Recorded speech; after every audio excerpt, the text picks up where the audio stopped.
Notre invitée aujourd'hui, Agnès Verdier-Molinier, directrice de la Fondation IFRAP. Bonjour. Bonjour Julien. Et vous êtes venue avec la revue de presse du jour en plus. Absolument. Avec ce qu'il faut, directrice de la Fondation IFRAP, rappelons-le, qui évalue les politiques publiques. Think tank indépendant, vous nous rappelez d'ailleurs dans votre livre.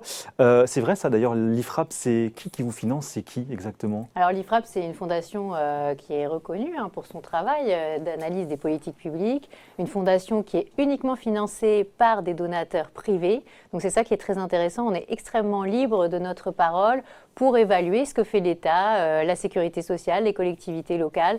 Et là, on tire vraiment la sonnette d'alarme sur le niveau de notre dette publique. Et justement, donc avec ce nouveau livre, La France peut-elle tenir encore longtemps, toujours chez Albin Michel?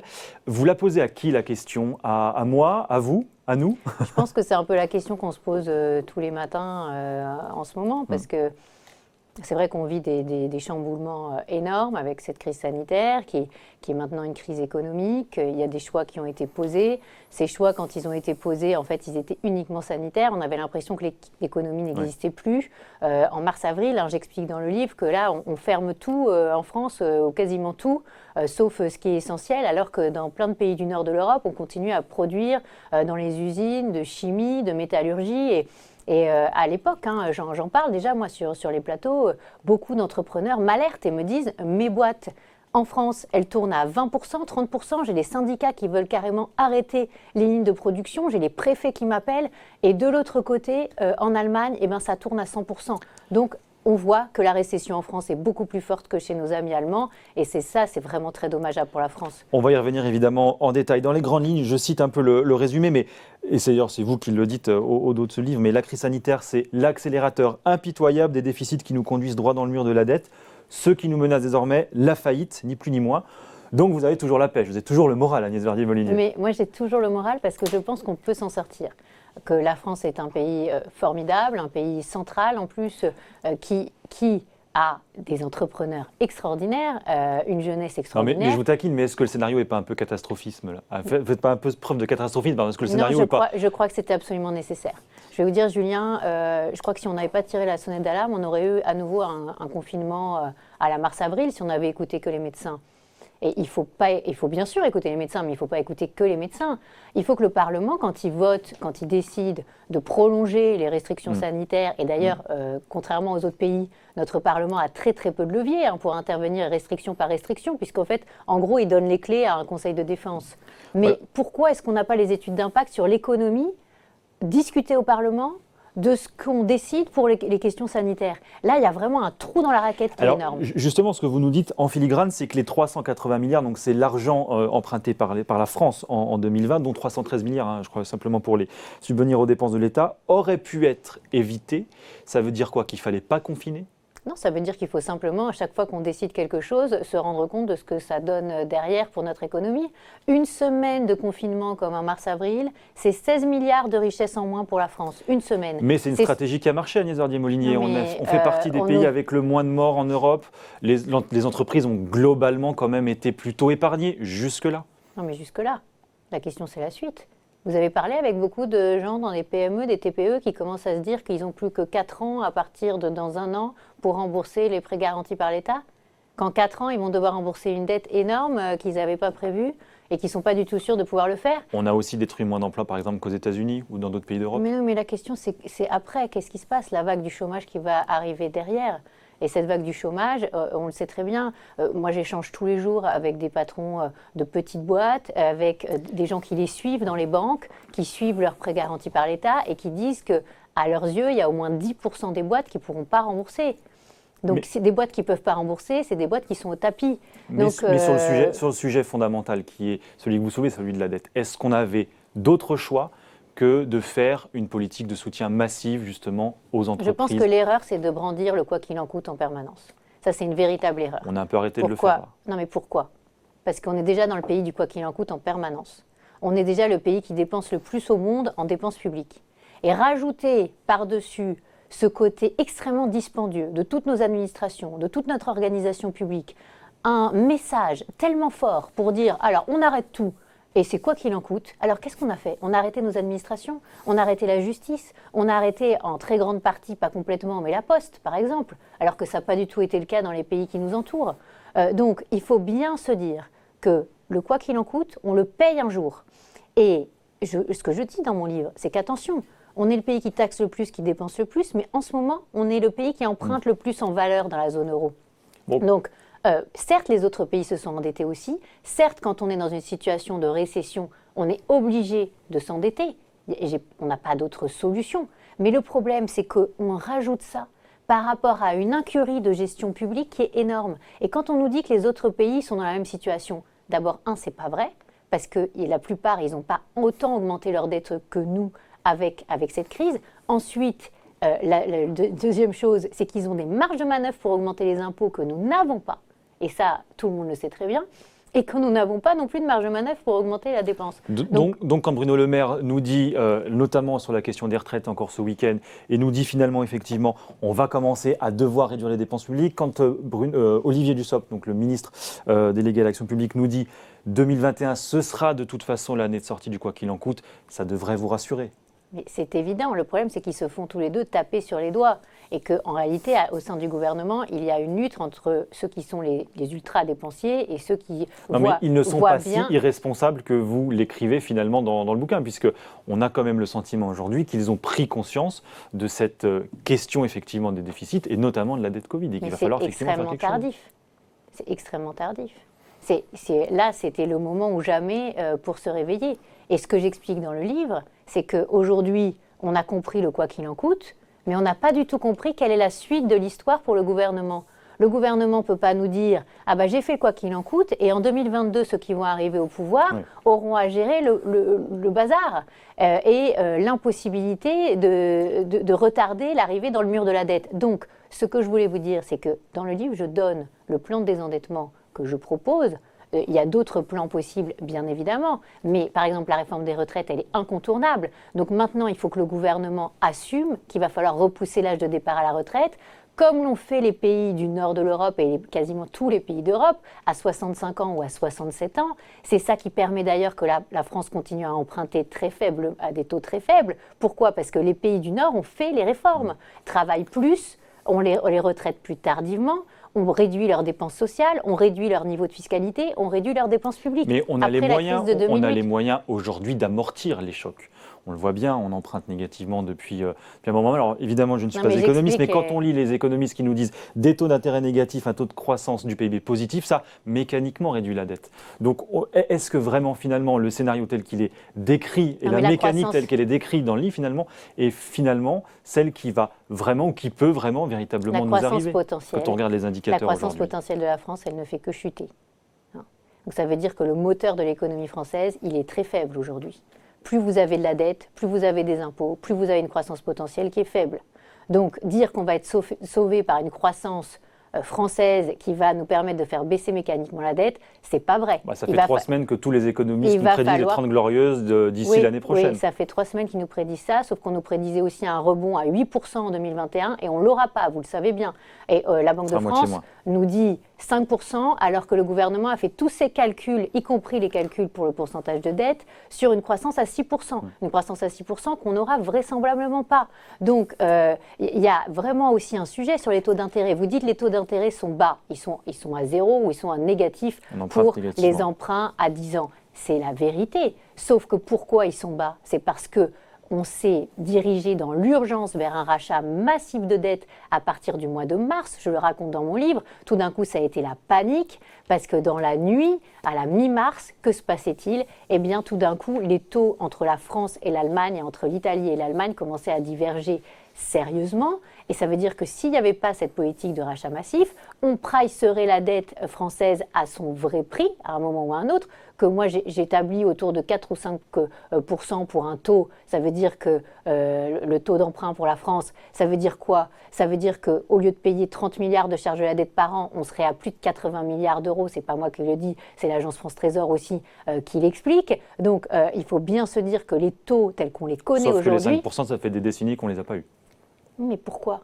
Parce qu'on a une politique monétaire qui intervient avec des rachats aussi massifs de dettes et parce que pour l'instant, on ne s'est pas retrouvé dans une situation où il y a de l'inflation et où finalement, par exemple aux États-Unis, on voit déjà que les taux commencent à remonter. À un moment, il y a une question aussi de où va s'investir l'argent pour chercher de la rentabilité. Et il y a aussi la question de ceux qui sont les plus âgés de l'Europe du Nord, qui ont fait de la retraite par capitalisation, qui vont demander aussi à un moment qu'ils aient des rendements sur leurs placements qui ne soient pas à zéro ou à moins que zéro. Donc tout ça, on sait que ça va tenir jusqu'en 2022, ça c'est clair.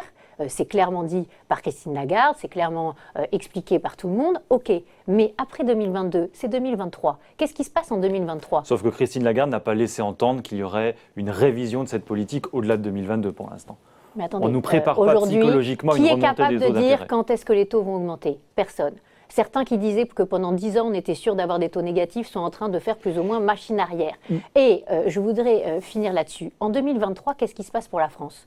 On a le plus gros refinancement de dette antérieur à passer, 178 milliards. C'est gigantesque. Ça veut dire que dans les années 23, 24, 25, on va arriver avec des niveaux de refinancement d'anciennes dettes qui ont été jamais atteints jusqu'à maintenant. Il faut vraiment que les Français en prennent conscience et qu'on ait ce plan de désendettement qui soit déjà dans les tuyaux, déjà négocié avec la Commission, déjà entériné vers une loi de programmation des finances publiques qu'on attend avec impatience pour qu'on nous dise comment ça va se passer sur les prochaines années. Et on ne peut pas dire on met la poussière sous le tapis et on attend de voir si on va se prendre le mur ou pas. Alors justement, quelle solution pour se séparer de la dette ? Ça fait aussi partie de votre ouvrage, parce qu'il n'y a pas que des critiques, il y a aussi des propositions et des solutions. Et donc vous nous dites, il faut faire en sorte évidemment de diminuer de cette dette, de s'en débarrasser. Et là, il n'y a pas 36 solutions, c'est réduction des dépenses publiques. D'ailleurs, c'est un remboursement ou une stabilisation ? Parce qu'il y a deux écoles aussi sur le sujet. Alors, en réalité, se débarrasser de la dette, c'est un bien grand mot, parce que dans mon livre, ce que je propose, c'est d'arriver à l'horizon 2027 à 100% de dette par rapport au PIB. Et déjà, ce ne sera pas facile. Ça demande de cantonner la dette Covid. Donc on revient à des niveaux d'il y a 2 ans, moins de 2 ans. En 2019, on n'était pas encore à 100% de dette par rapport au PIB. Donc, c'est une ambition qui reste mesurée, dans la mesure où on ne peut pas faire baisser la dette de manière drastique très très vite. Néanmoins, rien qu'arriver à 100% de dette par rapport au PIB, ça demande de mener la réforme des retraites, ça demande de faire baisser les surcoûts de production que j'explique dans mon livre, de production de nos services publics. C'est 84 milliards d'euros par an qu'on paye en plus, nous les Français, rien que pour distribuer l'argent du social, rien que pour organiser les collectivités locales, organiser administrativement l'État. Mais justement, vous dites reculer de l'âge départ à la retraite. Effectivement, on est en plein dedans, Bruno Le Maire en a parlé ce week-end, réduire le nombre de fonctionnaires, remettre en cause les 35 heures, rationaliser les prestations sociales, plus déléguer davantage de services publics au privé. Comment est-ce que dans la situation explosive dans laquelle est notre pays, notamment sur les questions sociales, où la relation sociale n'est quand même pas au bout fixe, surtout en ce moment, comment est-ce qu'on fait ça ? Ça s'appelle de l'austérité, ça ? Non, justement. Je crois que l'austérité qu'on a faite en France jusqu'à maintenant, c'est l'augmentation des impôts. Ça nous a emmenés dans le mur. Qu'est-ce qu'on a fait après 2008, après la crise ?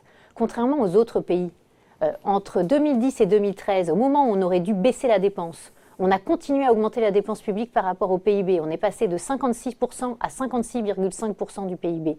Et qu'est-ce qu'on a fait sur les impôts ? C'est ça qu'on a appelé de l'austérité à tort. On a augmenté de 41% le taux de prélèvement obligatoire de la France en 2010 à 45% en 2013. Qu'est-ce qui s'est passé derrière ?